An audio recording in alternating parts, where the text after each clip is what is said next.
Marie-Noëlle. Valérie Létard, ensuite Franck Montaugé. Merci madame la présidente. Monsieur le directeur général, alors une fois n'est pas coutume, mais je ne parlerai pas de logement parce que ça a été largement évoqué.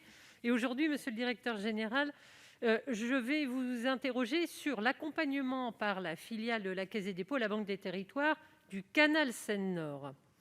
En effet, il est prévu dans la convention de financement que la Caisse des dépôts sera également aux côtés de la région dans la réflexion et le financement du canal, dès lors que la société aura été mise en place et qu'elle étudiera avec attention les projets d'investissement et les plateformes.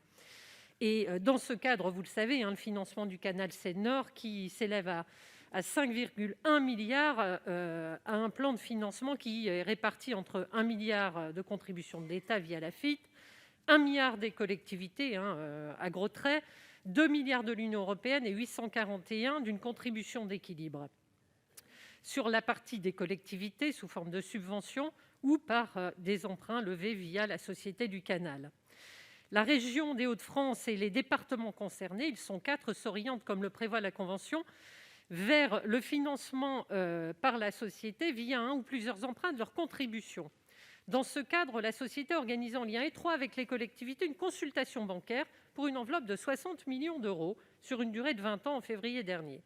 La Banque des territoires, qui constitue un partenaire financier privilégié sur ce type de projet, a été consultée comme les autres établissements et a fait savoir qu'elle estimait la durée de financement trop courte par rapport à ses critères d'intervention.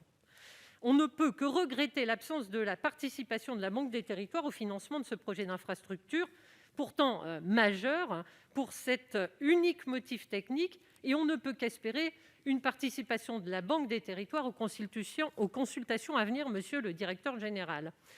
Évidemment, la Banque des territoires sera aussi attendue sur la question des ports intérieurs, puisqu'ils seront du ressort des collectivités, et que dans ce cadre, évidemment, en tant que tiers investisseur, les collectivités comptent sur la Caisse des dépôts et la Banque des territoires. Si vous pouviez nous confirmer que ce sera bien le cas, ce serait formidable. Et enfin, il y aura des contrats territoriaux de développement qui viseront à tout l'accompagnement de la stratégie de développement, les abords des ports intérieurs, tous les travaux d'investissement qui porteront sur les collectivités et sur lesquels, là aussi, bien sûr, monsieur le directeur général, vous êtes attendu. En clair, comment et dans quelle proportion la Banque des territoires se mobilisera de façon concrète pour ce grand investissement stratégique.